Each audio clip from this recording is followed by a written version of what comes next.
5, a partir do versículo 34, diz: Mas, levantando-se no sinédrio, certo fariseu chamado Gamaliel, doutor da lei, venerado por todo o povo, mandou que um pouco levassem para fora os apóstolos. Então lhes disse: Israelitas, acautelai-vos a respeito do que haveis de fazer a estes homens.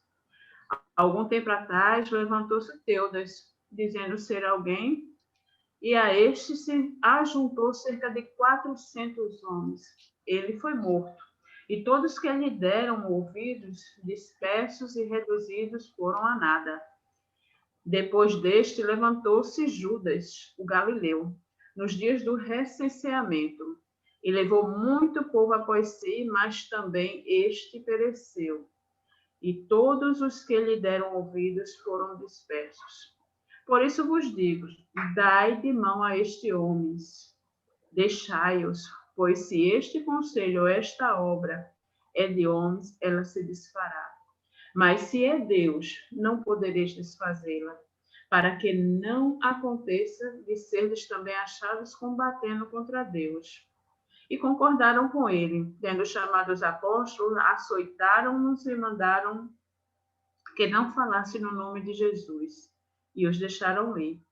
Os apóstolos retiraram-se da presença do sinédrio, regozijando-se porque tinham sido julgados dignos de padecer afronta pelo nome de Jesus. Dignos de padecer afronta pelo nome de Jesus. E todos os dias, no templo e nas casas, não cessavam de ensinar, anunciar a Jesus Cristo. Essa é a palavra conhecida da gente, né? O livro de Atos. Eu já disse que é um livro que eu gosto muito, amo muito. Eu não tenho reflexão, mas eu queria só trazer muitas coisas e algo que me ministrou o Espírito nesse texto. Ele começa falando sobre esse Gamaliel, um fariseu, um homem doutor da lei, um homem de muito conhecimento, né? Um homem que era respeitado, não ali só naquele conselho que estava reunido, mas ele disse que ele era respeitado por todo aquele povo.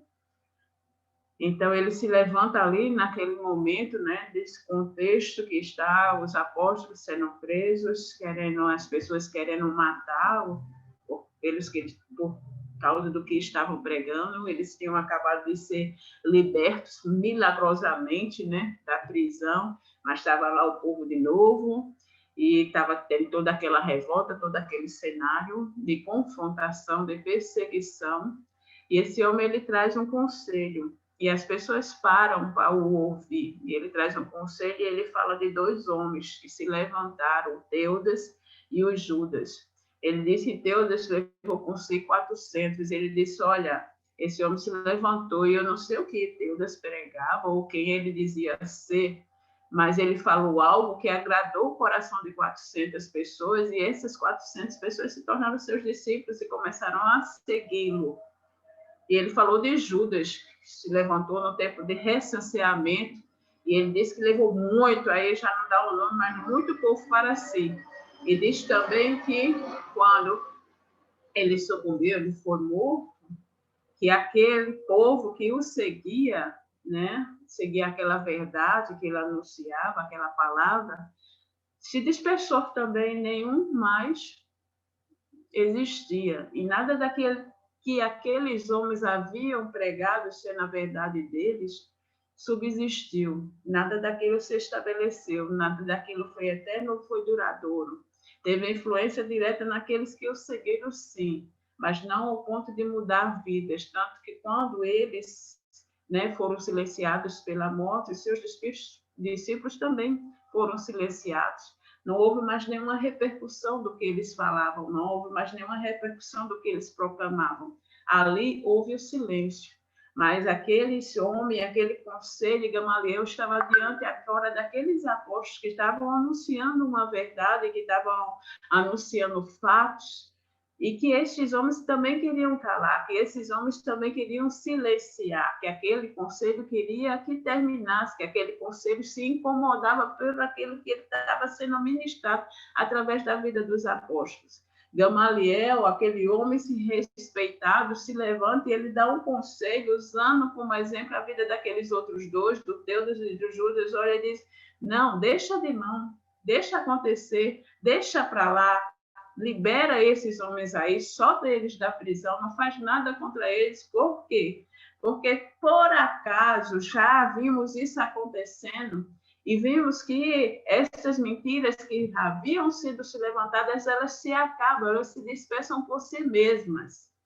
Mas, acaso, se for coisa de Deus, é melhor que a gente não coloque a mão, é melhor que a gente não confronte, é melhor que a gente não se veja sendo aquele que vai lutar contra Deus. Então, libera esses homens para que eles vão. Não faça nada contra eles, não levem eles à morte. A palavra diz que eles aceitaram e acharam aquele conselho ali sábio.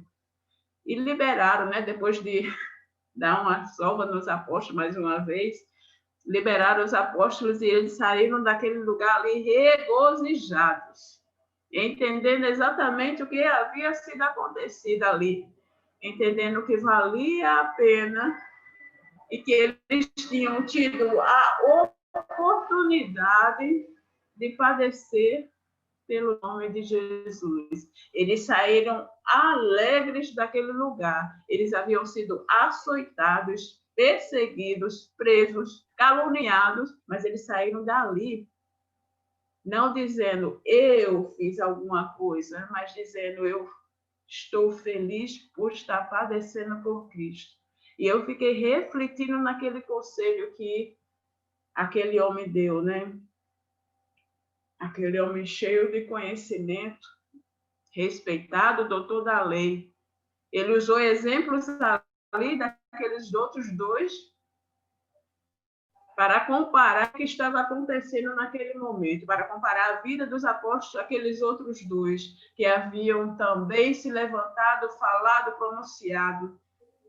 Aquele homem era doutor da lei, aquele homem ele tinha influência ali dentro daquele conselho diante do povo, mas aquele homem com o seu conhecimento ele não teve uma revelação, ele não tinha a sabedoria nem a revelação do que realmente estava acontecendo ali, porque se ele, como doutor da lei, tivesse tido isso, ele tivesse tido essa sabedoria, esse discernimento que só tem através do Espírito Santo de Deus, ele ia saber que aqueles apóstolos que estavam ali sendo julgados naquele momento não era o início de nada, eles eram a continuidade daquilo que tinha sido feito através de Cristo Jesus, ele que era o alfa, que era o ômega de todas as coisas, ele tinha dado início à igreja dele, ele como líder tinha discipulado ali aqueles apóstolos, ele como líder tinha ensinado, ele como líder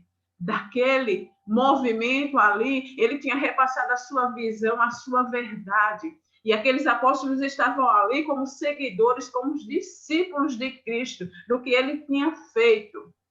E Gamaliel não percebeu que o líder daquilo era Cristo, aqueles que ele tinha crucificado, que eles tinham decidido levar a cruz, que eles tinham, né, matado, que eles tinham tentado silenciar. Ele não percebeu que o líder deste grupo já estava morto. Ele não sabia que ele havia ressuscitado. Ele não sabia que com a sua morte não houve dispersão, mas houve ajuntamento, houve multiplicação. Os frutos estavam crescendo, a igreja estava crescendo, a igreja estava amadurecendo. Aquele homem, aquele doutor da lei, cheio de conhecimento, não viu e não percebeu que a realidade estava já diante dos seus olhos. Que não foi a morte daquele líder, que não foi a morte de Cristo que silenciou a igreja, que silenciou aqueles homens, que silenciou aqueles apóstolos. Mas foi sua morte que fez com que uma voz se levantasse no mundo, a voz do Senhor através da sua igreja. E aqueles homens estavam dando continuidade, eles saíram ali felizes, porque eles sabiam a verdade que Gamaliel não sabia. que valia a pena padecer por este nome, que eu não vou cansar, que eu não vou me dispersar, que eu não vou me silenciar, porque começou, ela tem continuidade em mim, em nós, na Igreja de Cristo. A gente pode trombar com muita gente que tem conhecimento no mundo, mas são poucos que vão ter a capacidade de transformar conhecimento em sabedoria, conhecimento em revelação, se não receber o Espírito Santo de Deus. E esse texto ele me fala sobre isso, que todo o conhecimento que o Senhor tem nos dado, que todo o conhecimento que a gente adquiriu, eles possam estar nas mãos de Deus. E que o Espírito Santo venha sobre nós, trazendo essa sabedoria e revelação da obra de Deus nas nossas vidas, e que nós somos a continuidade, que não pode ser silenciada por nenhuma circunstância, por nenhuma dificuldade, por nenhuma perseguição, por nenhum chicote. Não pode ser silenciada por nenhuma dor, não pode ser silenciada por nenhuma pandemia, não pode ser silenciada, porque nós somos a continuidade da obra de Deus. Essa plataforma, ela existe porque ela tem dado continuidade à voz do que Deus começou em nós e através de nós. O nosso Deus foi levado à cruz, o nosso Deus foi crucificado por nossas vidas, e a sua morte jamais representou para nós a dispersão ou o fim de alguma coisa. Na sua cruz nós nos encontramos, na sua cruz nós iniciamos o que nós somos hoje e o que Ele quer que nós sejamos. Essa é a verdade, essa é a palavra. E não existe doutor da lei que possa distorcer esse fato, usando outros exemplos. Não existe, porque só há uma verdade, e essa é a única verdade. E como essa palavra diz, as mentiras que se levantam contra aquilo que é a verdade de Deus, elas são desfeitas com o tempo, elas vão ser silenciadas, elas são dispersas. E o que prevalece é a verdade de Deus em nossas vidas. Que o Senhor possa estar nos abençoando e lembrando, você está continuando uma obra que iniciou na cruz, que iniciou na criação. Você é a continuação, você não é a dispersão. Você é o projeto de Deus para o mundo conhecê-lo. Amém?